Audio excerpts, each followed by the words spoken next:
bó jẹ́ ilé ilé máa fi bẹ̀rẹ̀ show kẹ́ wá testify sí nǹkan tí mo sọ mi báyọ̀ sọ̀rọ̀ burúkú nípa ẹ̀rí èmi ò ń fàyè ẹlẹ̀ tó bá fẹ́ gbé wá máa gbé fún wọn ni mo ṣe títí tí mo record voice note mo sọ sí group kan.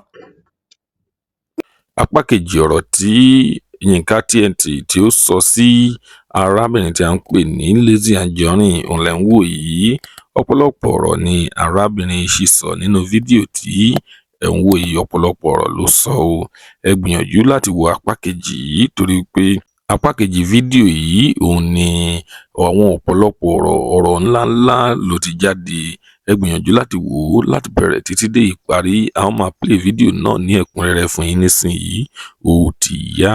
mi kì í fàyè ẹlẹ̀ bó ṣe wá ń bá wọ bẹ́ẹ̀ náà ṣe wá ń bẹ̀ mí tó ń attack mi gidi pé kí tiẹ̀ máa kí n disassociate mi completely unfortunately to some people affluence ẹ rò pé affluence ní nǹkan ayé affluence kéré sí nǹkan tí èèyàn fi ń gbélé ayé yìí affluence ó kéré nínú ẹ̀ gan olówó jù mí lọ olọ́lá jù mí lọ ó ní gbogbo nǹkan jù mí lọ but that is not the priority in life tó fi máa fi pé bóyá torí mo mọ̀ pé tó bá fẹ́ sọ̀rọ̀ sí wa ní owó wo lo ní ilé wo lo kọ́ kí lo ní ìwọ tó gbé nǹkan rẹ̀ ṣe láyé náà máa ní kó má bá mi ṣe life is more than that mo mọ̀ pé nǹkan tó mo wọ́n expect pé nǹkan tó máa fi fún mi lésì nìyẹn pé kí lo ní ìwọ èèyàn jákujàku ìwọ tó lówó tó nílé èmi tí mo ní kinní kan paradise èmi tí mo ní kinní kan yes mo mọ̀ pé Ọlọ́run bless ẹ and I acknowledge that pé you're blessed Ọlọ́run ó ti ṣiṣẹ́ Ọlọ́run dẹ̀ fi ìbùkún sí orí iṣẹ́ ẹ but having said that pẹ̀lú aṣọ kan tí mo ní àwọn èèyàn sì ń attack mi láwọn tó really make sense tó matter tó lè gbéyàn dé ibi téèyàn rò pé kí ni mò ń ṣe pẹ̀lú Lizzy bí n kò fẹ́ kó mọ bí ilé ayé ṣe rí ni bí àwọn èèyàn kan ṣe wá ń bá ẹ pé kí ló ń ṣe pẹ̀lú ọ̀bàyéjẹ́ bẹ́ẹ̀ náà làwọn èèyàn kan ṣe wá ń bẹ́ èmi náà dẹ̀ ń sọ fún mi ní àwọn tó jẹ́ pé kò yẹ kí mo lè kọ̀rọ̀ sí lẹ́nu ṣùgbọ́n èmi ò wá ní ṣe pé kíní kan èmi máa wá ń pè wọ́n jókòó máa wá béèrè lọ́wọ́ máa ní ẹ fún mi ní nǹkan mẹ́ta tí Lizzy ṣe fún yín bí mo ṣe máa ń bá wọn sọ ẹ fún mi ní nǹkan mẹ́ta ó dẹ̀ fún mi ní nǹkan ẹyọ kan tó fi ṣẹ̀yìn wọ́n ní bó ṣe ń ṣe pé kíní kan máa ní okay èmi máa wá exactly nǹkan tí mo sọ nínú orin yẹn ni màá wá gbé wọn jókòó màá wá sọ màá ti mọ ẹni yìí tẹ́ bá mọ ẹni yìí ẹ ní máa sọ̀rọ̀ báyìí ẹ ní máa ṣe kíní kan báyìí so mo sọ wípé mo fẹ́ kó bọ́ síta jọ nítorí Ọlọ́run àwọn nǹkan tí mo bá kó sí ẹ lọ́wọ́ àbí àwọn tí mo bá bẹ̀ pé àwọn tí mo bá lọ bá lẹ́yìn kó wá béèrè ọ̀rọ̀ lọ́wọ́ ẹ má bò mí ṣé o mọ̀ pé sàkátà pàrà láàrin bí ògùn èèyàn bá dáyàn lórí èèyàn máa fi ń gbárí ni má bò mí mo fẹ́ kó sọ síta àmọ́ the same rule tí wo ò apply why tó ṣe ń sọ pé èmi ò ṣe apply ẹ̀ ìgbà tí mo sọ̀rọ̀ dádì yín ó bọ́ síta ó bú mi mo mọ nǹkan tétí mi gbọ́ mo mọ nǹkan táwọn èèyàn ṣe people thought I was going to come out and you know trade words with you wọ́n ti ṣe update lọ bí mo ṣe bọ́ tàbá oníkálukú lọ ń gbé update ẹ̀ sísàlẹ̀ ni because ìbùkún ni fún ọmọ mo fi pé àwọn méjèèjì àgbọ́dọ̀ play the same game because I saw it kò sí anybody lórí ìkànnì yìí tó fẹ́ destroy me nobody tó push mi pé wọ́n wá kó destroy me no ìfàlásì ni no one kò sí anybody or dẹ̀ lè maybe let me say a created story fictitious story ni kò sí anybody tó fẹ́ destroy me kò sí even ẹni tẹ́ rò pé ó ń bá mi jà lórí ìkànnì yìí gan nǹkan kò lè gbàdúrà kí nǹkan kan ṣẹlẹ̀ sí mi tó bá ti sọ tiẹ̀ lẹ́nu létè ó ti kúrò kò sí anybody tó fẹ́ destroy me Lizzy nobody and I'm not mi ò ní phobia I'm not paranoid over the fact that people want to àwọn èèyàn fẹ́ destroy me I'm not I can't be mi ò lè gbé yẹn sórí kí n wà paranoia ni kí wọ́n máa rò pé eléyìí tó sọ̀rọ̀ báyìí fẹ́ destroy me àwọn èèyàn fẹ́ destroy me no Lizzy kò sí anybody ní as far as kìíní yìí concern o because ọ̀pọ̀lọpọ̀ wọn lówó jù mí lọ wọn lọ́lá jù mí lọ I'm just a mental health nurse ní UK so ilé mélòó ni mo kọ́ ọ̀pọ̀lọpọ̀ wọn ló ti kọ́lé ọ̀pọ̀lọpọ̀ wọn ló ti ralẹ̀ kí náà fẹ́ destroy mi kí wọ́n wà after mi fún for what but the bottom line, mo get the point mo dẹ̀ fẹ́, mo gba nǹkan tó sọ, mo dẹ̀ ní on that note, just like I said yesterday, ẹni tí ò bá fẹ́ bẹ́ẹ̀ kó sọ, and you have made your point. I will never, not only you, anything around you, I will never have anything to do with them again.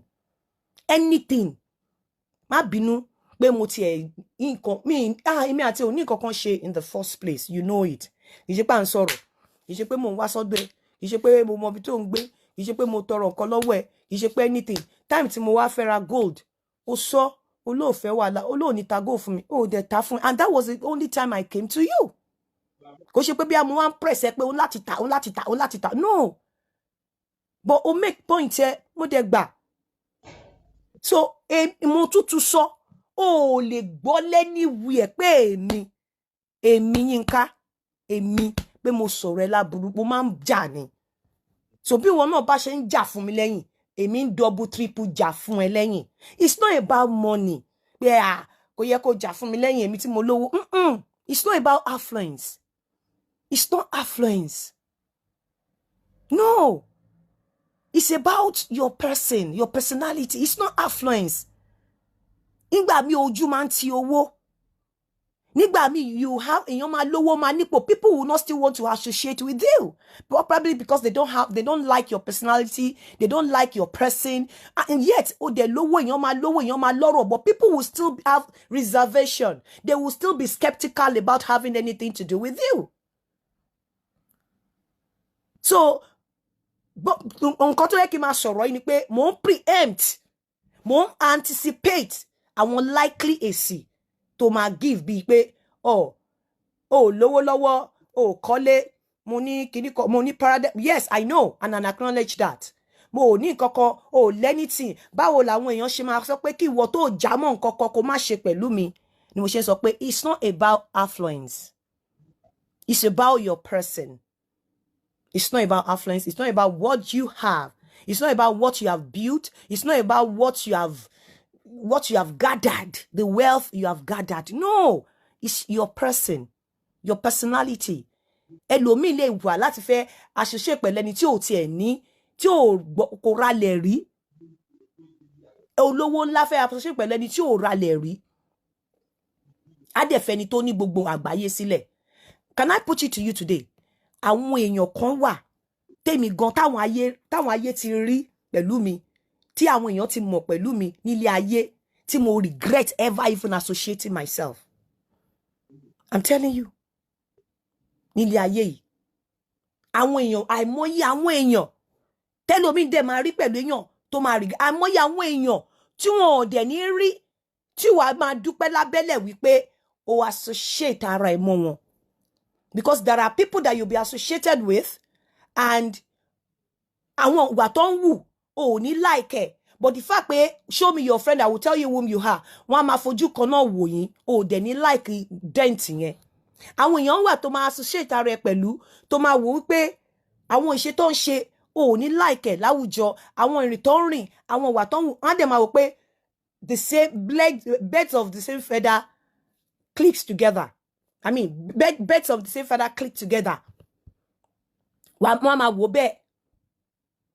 You know? So it's not about affluence.